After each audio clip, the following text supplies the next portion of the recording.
This is 7 National News. Here are the headlines. IDEX 2011 commences in Abu Dhabi. Abu Dhabi crime rates see decrease.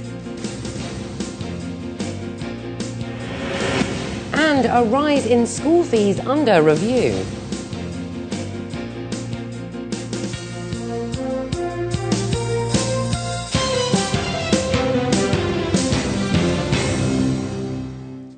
And in our top story, the Middle East Premier International Defence Exhibition opened today. The event started back in 1993 and is now in its 10th edition. And approximately 900 exhibitors from 50 different countries are participating in this huge event. June Wrigley has more. The 10th International Defence Exhibition and Conference, known as IDEX, kicked off in Abu Dhabi with grand military fanfare. The UAE's defence industry has come a long way since the Trucial states were commanded by British troops. The UAE's defence industry today maintains advanced capabilities not only on land but in the air and on the water. With billions of dollars in contracts procured here, IDEX 2011 demonstrates the huge impact of the defence market and the positioning of the UAE as a neutral platform to do business in the Arab world. As the region continues to face political uncertainty, the demand for defence will continue to rise. Recent analysis forecasts the region's military spending to grow by 14% over the next 5 years, and for Gulf states to spend an estimated $120 billion over the next decade on advanced integrated missile defense systems, battle tanks, combat jets, helicopters, and warships. Many of the deals involve some of the world's most known defense contractors, such as Lockheed Martin. This one is by far the most complete, the largest turnout that I've seen in terms of exhibitors. And obviously we like being here so that we can show our customer set, our allies in the region, the latest we've got in technology, the latest in our program portfolio that addresses the needs they have in what would normally be identified as a troubled world right now. Throughout the region, the GCC, obviously there's been a lot of activity. It's been in the media. Here in the UAE, integrated air and missile defense has been a top concern, one that Lockheed Martin and our partners in the business, such as Raytheon, who's part of our partnership in two of our programs, Patriot and THAAD, have worked very closely with the U.S. government and with the UAE government to put in place a very robust capability for this nation.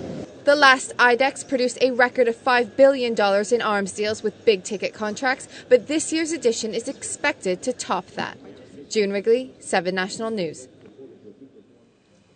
The UAE federal government and the governments of the individual emirates are boosting human resource development to ensure that the maximum number of Emiratis gain graduate employment.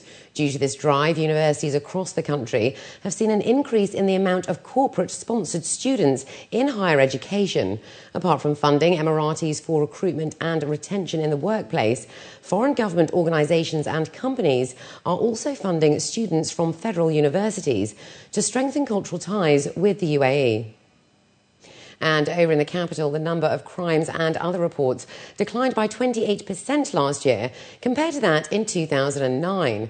According to the General Headquarters of the Abu Dhabi Police, the operation rooms and police stations received just under 5,000 reports on various issues, including crimes and loss of personal belongings in 2010, an improvement from over 6,000 reports in the previous year. Officials have attributed the progress to the positive impact of the awareness campaigns carried out by the Directorate.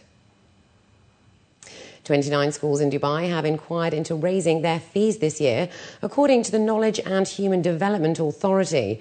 The Ministry of Education is preparing new regulations for private schools in Dubai and the Northern Emirates, and because of this, increases have not been granted as yet.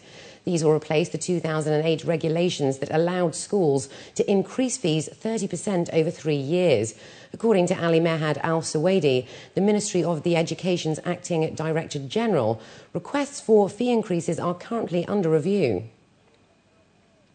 Abu Dhabi's inflation rate rose slightly in January to post a rise of 3.5% from the year earlier, as food prices accelerated but house costs remained unchanged.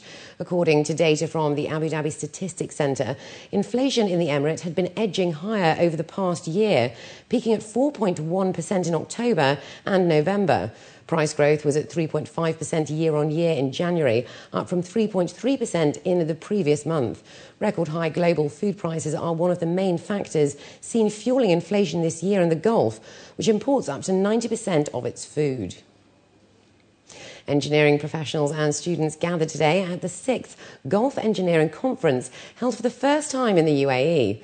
The three-day conference aims to address the latest issues in electro-technology fields and plans for the industry's sustainable future under the theme for sustainable ubiquitous technology through continuing education and exchange of best practices. Mohammed Ahmed is a project engineer at DUCAB who says he developed his passion for electronics at the age of 12. After years of breaking things apart and putting it back together, he is now a professional and a member as well as an instructor at the Emirates Science Club. We are giving a piece of information, like packages of information, to a young person. While he's growing up, he will use his package to expand it more. And once he's going to his career or to his life or civil life or being at home, he can manage himself. He says most of the projects their club put together could potentially be the sustainable solution to many challenges the UAE and the region are facing. However, these projects have yet to see the light of day. He is one of the many engineers at the 6th Gulf Engineering Conference who hopes to make a difference through exchanging knowledge and sharing best practices in their respective fields. The information is getting larger and larger, so we should keep in touch with this level. This conference upgrading ourselves. We try to meet the load demand, to reinforce our transmission system and build new grid station to supply the electricity to the new customer. My specialization is control. I'm looking for a control field, and tomorrow and today I think will be a lecture in control, and I hope that I can attend and to learn the new technology in control. Organizers say the level of education and awareness is gaining momentum in the country as well as the region. And while the number of engineers is growing across the GCC, guiding the young men and women as well as the upcoming projects are crucial elements to progress. It discusses everything in electro-technology. It has a track in communications, in electronics, in power and energy, in signal processing, in control, in industrial applications, in engineering education, and the 8th one, I think I forgot, maybe electronics. So all these 8 areas they are going to discuss the coming 3 days. Industry experts say this is the aim of the 6th Gulf Engineering Conference, a 3-day event inaugurated by His Excellency Said Mohammed Al Tayer, Managing Director and CEO of DEWA. They reiterated that the continuous development of the human resource in the fields of IT, science and technology are essential to the region's advancement in addition to its growing modern technology. Khadija Sali, 7 National News. And up next, Linda Berenger has the day's business news.